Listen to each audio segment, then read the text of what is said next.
আসসালামু আলাইকুম। সবাই কেমন আছেন? আমি ভালো আছি আলহামদুলিল্লাহ। এই যে আপনারা দেখতে পাচ্ছেন আমার নতুন খামারের মানে কোয়েল পাখির ঘর ইনশাল্লাহ রেডি। তো ভিডিওর মাধ্যমে আপনাদেরকে আমি তুলে ধরতেছি যে এটাই হচ্ছে আমার 1000 কোয়েল পাখির শেড। ইনশাল্লাহ আমি অনেক আগে তৈরি করছিলাম। চলেন ভিতরে যাই, আপনার সাথেই থাকুন। ভিতরে চারটা আপনাদেরকে দেখাই।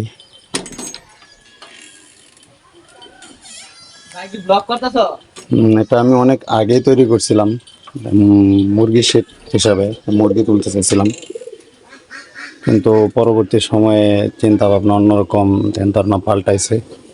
তাই নিয়ত করছি যে এটার মধ্যে কোয়েল পাখি খামার করব। প্রথমে কোয়েল পাখিতে ট্রাই করব, পরে দেখা যাক কি হয়। তো এই যে দেখতেছেন মোটামুটি আলহামদুলিল্লাহ সব রেডি। তো আগামীকালকে আমার বাচ্চা আসবে। আমি অর্ডার দিয়েছিলাম আরও 17 দিন আগে। তো বাচ্চা ডিম যেদিন দিছে আর কি ইনকিউবেটরে, তো 17 দিন লাগে ফুটতে। আজকে 17 দিন হয়ে গেছে অলরেডি। আজকে আনতে বলছিল, কিন্তু আমি আনি নাই। যে বলছি যে আর একদিন বাচ্চারা রাত্রে থাকলে হিডে হয়তো আপনার বাচ্চাটা জোরা হবে, মানে একটু সুস্থ সবল হবে আর কি। এই জন্য আমি আনি নাই। ইনশাল্লাহ আগামীকালকে আমি সকালে গিয়ে বাচ্চাগুলো নিয়ে আসবো। এই যে সব কিছু রেডি দেখতেছেন ইনশাল্লাহ। এই যে আমার ব্রোডার রেডি, যে ওটার মধ্যে আছে মানে তুষ যে চিটা যেটাকে বলে আর কি, ওটা আমার দিতে হইব। প্লিন সেট এগুলা কালকে রাতে সব কিছু নিয়ে আসছি।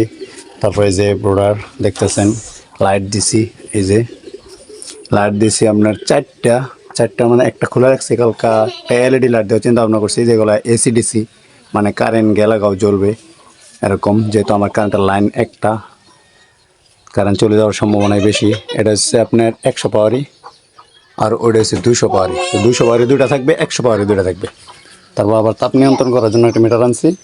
তাপ নিয়ন্ত্রণ যে কতটুকু লাগে এটা কম বেশি করে লাইট দেওয়া হবে আর কি। তো যে দেখতে পাচ্ছেন ইনশাল্লাহ আমার মোটামুটি ছোট পরিসরে আর কি চেষ্টা করতেছি, দেখা যাক আগামীতে কী হয়। এটাই হচ্ছে আমার মানে আমার রুমের সাথে আর কি সেটটা করা। এগুলো হচ্ছে আপনার চিটা, মানে পুরো ফ্লোরে যে সময় আর কি বাচ্চা বড় হইব তত প্রায় 1000 পাখি সবটাই লাগবে।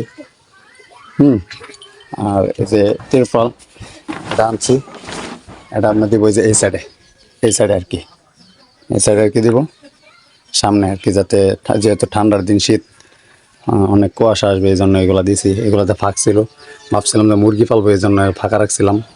অন্যভাবে বলছিলাম, এগুলো আজকে রেডি করলাম। যে এইদিকে আবার ফাঁক, এদিকে আবার তিরপাল দেবো বস্তা দিয়ে, মানে পার্টিশন দিব। তো আজকে মোটামুটি সব কিছু সারাদিন সব কিছু ক্লিয়ার করলাম, মোটামুটি সব কিছু ওকে। রাত্রে এগুলো টানায় দেবো ইনশাল্লাহ। আগামীকালকে গিয়ে বাচ্চা আনতে যাবো ইনশাল্লাহ। তো সবাই দোয়া করবেন আমার জন্য।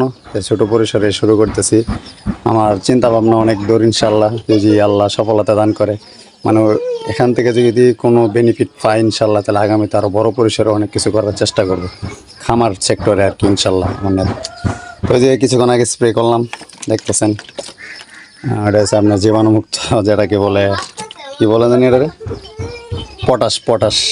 এই পটাশ দিয়ে পুরো রুম স্প্রে করলাম, যাতে কোনো জীবাণু থাকলে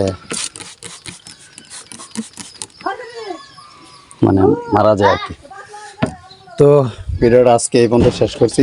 আমি ইনশাল্লাহ নিয়ত করছি, চেষ্টা করবো যে প্রতিদিন ব্রোডিং থেকে শুরু করে আজ থেকে শুরু করলাম, যে প্রতিদিন আপনাদের প্রতিদিনের আপডেটটা জানাবো, প্রতিদিন একটা করে ভিডিও দেবো।